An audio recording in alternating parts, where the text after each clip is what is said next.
আসসালামু আলাইকুম ওয়া রাহমাতুল্লাহ। প্রিয় শিক্ষার্থীরা, আশা করছি সবাই তোমরা ভালো আছো।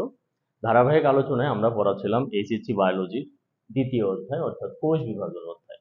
তো আমরা এখন পড়াচ্ছি মায়োসিস। তোমরা সবাই জানো যে মাইটোসিসের চেয়ে মায়োসিস অনেক ইউনিক এবং মজার একটা কোষ বিভাজন। এর ভিতরে অনেক মজার মজার পড়া আমরা পড়তেছি।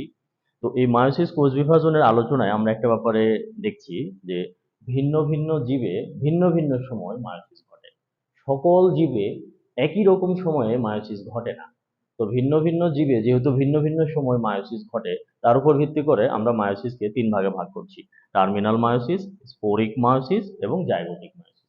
এই তিনটা বিষয় কি আমি একটু ডিটেইলে আলাপ করার চেষ্টা করছি। দেখো, তো প্রথমে আমাদের একটু বুঝতে হবে যে টার্মিনাল মায়োসিস বিষয়টা কি।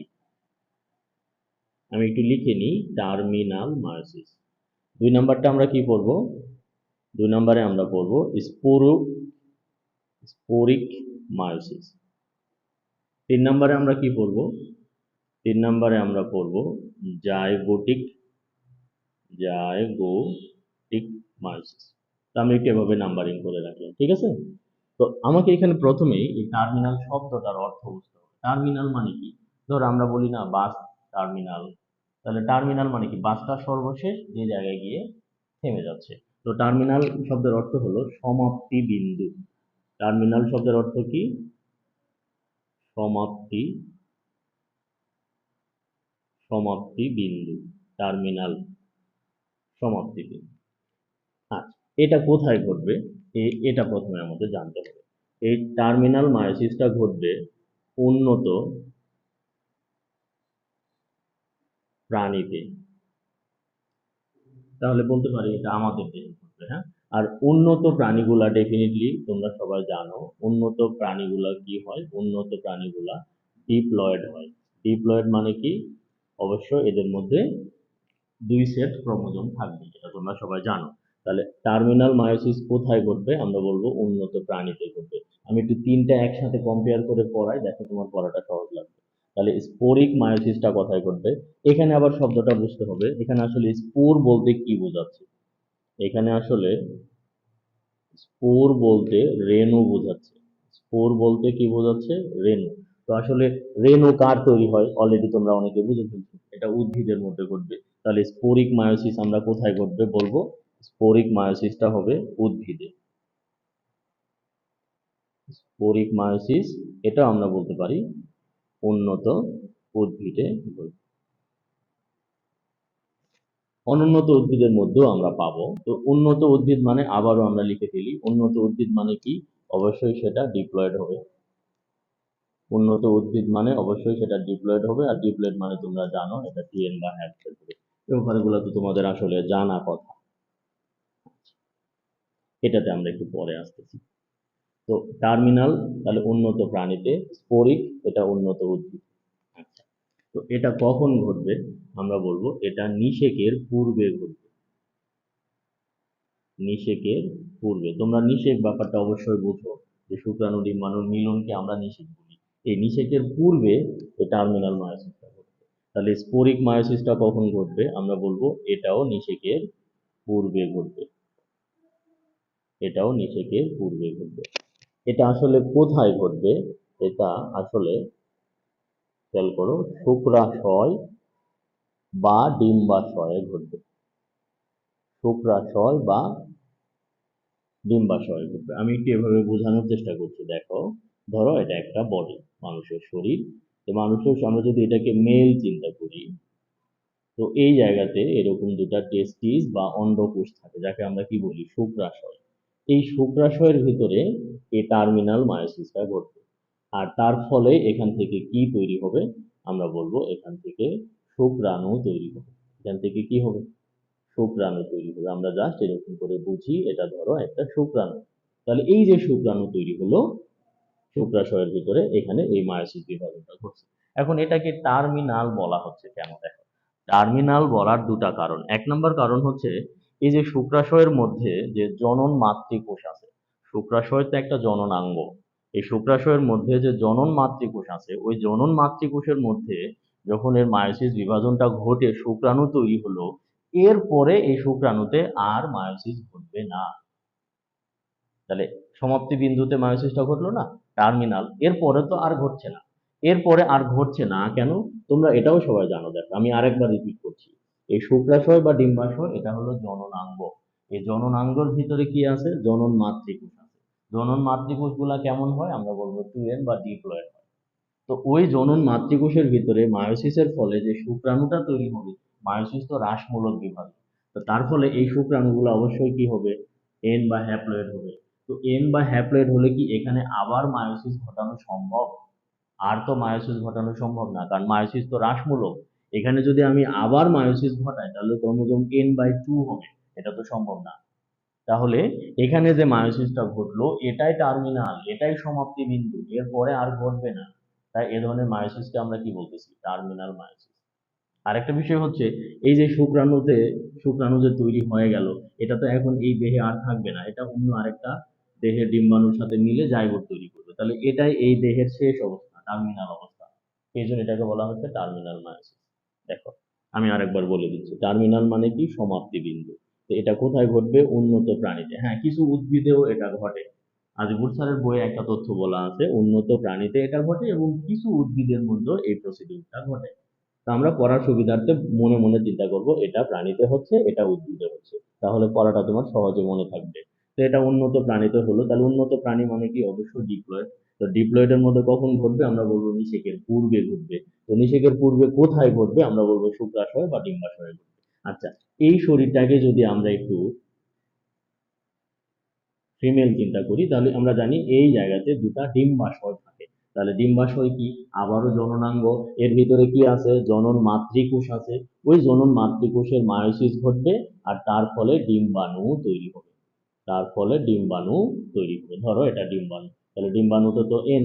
এই ডিম্বাণুর মধ্যে কি আবার মায়োসিস ঘটানো সম্ভব? আমরা বলবো না। তাহলে এটাই কি? টার্মিনাল বা সমাপ্তি বিন্দু। আশা করি বুঝাইতে পারছি।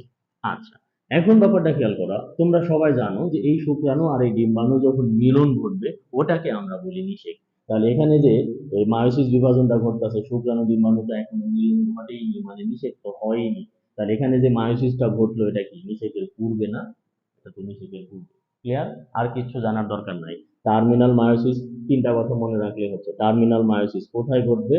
আমরা বলবো উন্নত প্রাণীতে ঘটবে। উন্নত প্রাণীগুলা কেমন? আমরা বলবো ডিপ্লয়েড। আচ্ছা, তো তার কখন ঘটবে? আমরা বলবো নিষেকের পূর্বে ঘটবে। কোথায় ঘটবে? শুক্রাশয়ে বা ডিম্বাশয়ে ঘটবে। এনাফ, আর কিচ্ছু দরকার নাই। এই 3 লাইন তুমি মাথায় বারবার ঢুকায় রাখো। এখানে চলে আসো, স্পোরিক মায়োসিস। স্পোর মানে হচ্ছে রেণু। রেণু বলতে কিন্তু উদ্ভিদের শুক্রাণু বা ডিম্বাণুকে বোঝানো হয়, তাই না? একটু ভিন্ন নামে ডাকা হচ্ছে তাই। প্রাণীতে শুক্রাণু ডিম্বাণু বলা হচ্ছে, ওখানে রেণু বলা হচ্ছে। তো উন্নত উদ্ভিদ গুলাতে হবে, তার ওরাও কি? ওরাও ডিপ্লয়েড। ওদেরও কখন ঘটবে? নিষেকের পূর্বে ঘটবে। কখন কোথায় ঘটবে? ওই যে পরাগ রেণুর ভিতরে। তোমরা কি পুং গ্যামেট, স্ত্রী গ্যামেট উৎপত্তি এগুলো জানো না? এগুলো তো জানো। তাহলে এটা কোথায় ঘটবে? তখন এখানে দুটা জিনিস হয়, একটাকে আমরা কি বলি? মাইক্রোস্পোর।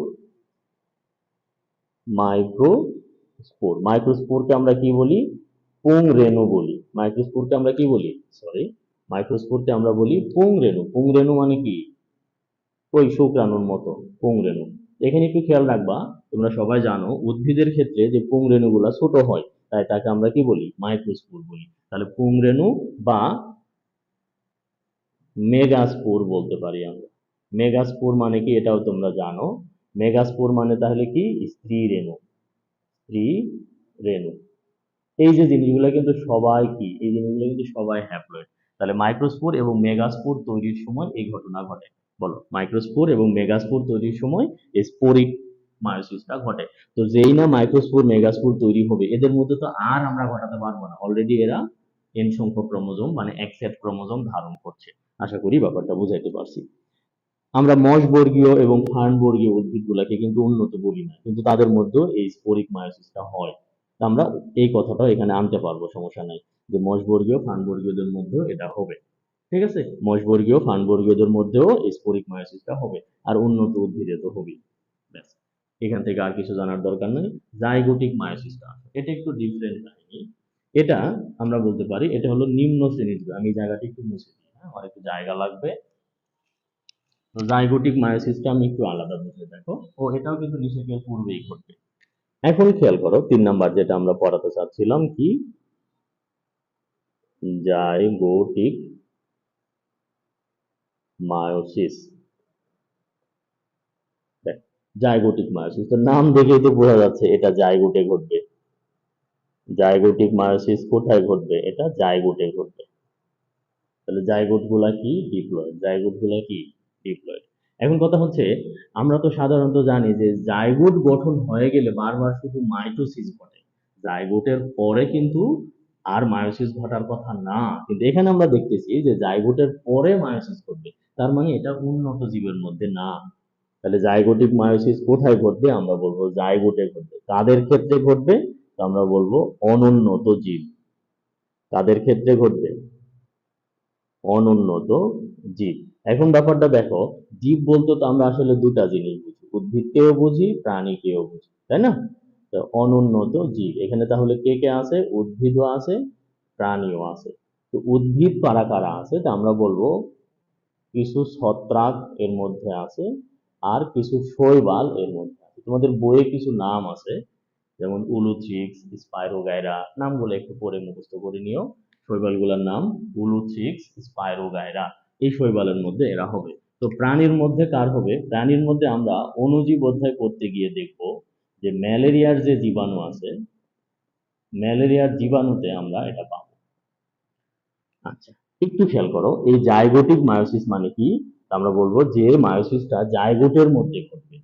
এটাকে কিন্তু আমরা আবার পোস্ট জাইগোটিক মায়োসিসও বলতে পারি। পোস্ট জাইগোটিক মায়োসিস মানে জাইগোট তৈরি হওয়ার পরে সংঘটিত হচ্ছে, ক্লিয়ার না? পোস্ট জাইগোটিক মায়োসিস এই নামেও ডাকতে পারি। ঠিক আছে, তাহলে আমি আবার রিপিট করছি, দেখো জাইগোটিক মায়োসিস কার মধ্যে ঘটবে? আমরা বলবো জাইগোটে ঘটবে। তো এটা আসলে কোন ধরনের জীবের মধ্যে পাবো? আমরা বলবো অনুন্নত জীবের মধ্যে পাবো। তো অনুন্নত জীব বলতে তো আসলে উদ্ভিদও বোঝানো হয়, প্রাণীও বোঝানো হয়। কোন উদ্ভিদে আমরা পাবো? আমরা বলবো কিছু ছত্রাক আছে এবং কিছু শৈবাল আছে, যেমন উলুথ্রিক্স, স্পাইরোগাইরা, এই শৈবালগুলোর মধ্যে আমরা দেখবো। প্রাণীর মধ্যে আমরা ম্যালেরিয়া জীবাণুতে দেখবো।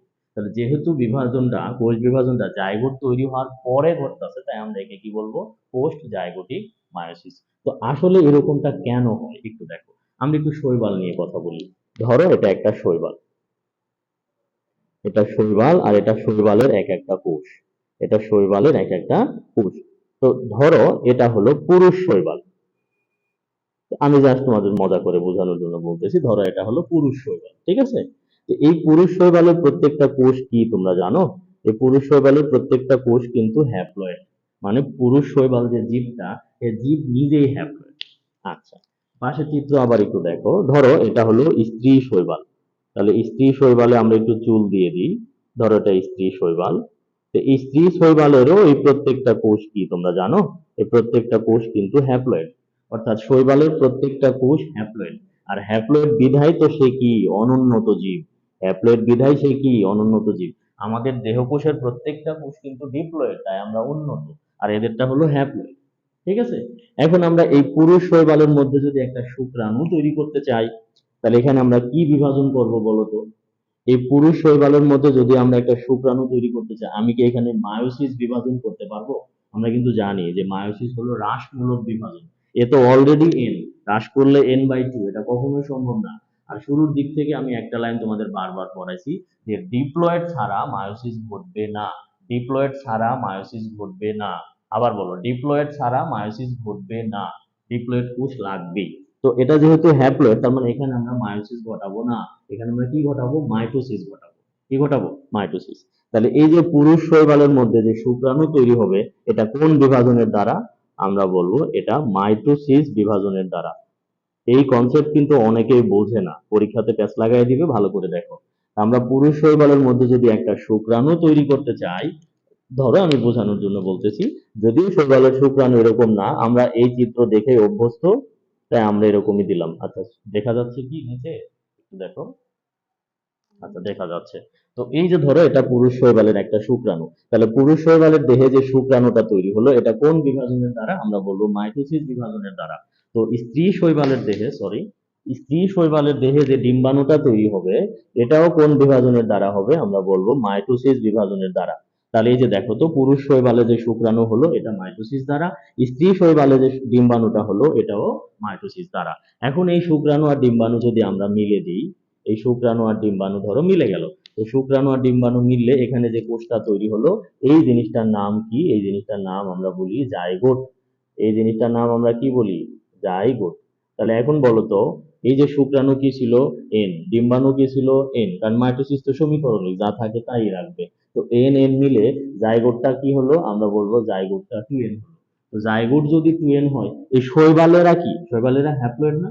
এখন আমরা যদি এই জাইগোটের মধ্যে বারবার মাইটোসিস করি, তাহলে তো সবগুলা 2n 2n 2n 2n করে হবে। জাইগোটের মধ্যে সবই তো 2n। তাহলে মাইটোসিস মানে কি বলো? আবার শোনো, মাইটোসিস মানে কি? সমীকরণিক। সমীকরণিক মানে কি? এটা যদি 2n হয়, তাহলে এখানে যে কোষগুলা হবে, এই কোষগুলাও কি হবে বলো? এই কোষগুলা সবই কিন্তু 2n হবে। এই কোষগুলা সবই কিন্তু 2n হবে। এই কোষগুলা সবই কিন্তু 2n হবে। তো তাহলে ব্যাপারটা খেয়াল করো তো, জাইগোটের বিভাজনের ফলে তো আমরা তৈরি হয় বা একটা পূর্ণাঙ্গ জীব তৈরি হয়। তাহলে এই জাইগোটের বিভাজনের ফলে আমরা যদি শৈবাল তৈরি করতে চাই, তাহলে কি প্রবলেম তৈরি হচ্ছে না? প্রবলেম হচ্ছে তো। কেন? কারণ জাইগোট তো 2n আর শৈবাল গুলা তো n। তাহলে এই জাইগোটের বিভাজন করে করে আমি যদি শৈবাল বানাইতে চাই, আবার শোনো, জাইগোটের বিভাজন করে যদি আমি শৈবাল বানাতে চাই, তো এখানে আমার মাইটোসিস করলে হবে না। এখানে আমার কি করতে হবে? এই জাইগোটের মধ্যে এখন আমার মায়োসিস করতে হবে। কি করতে হবে? মায়োসিস করতে হবে।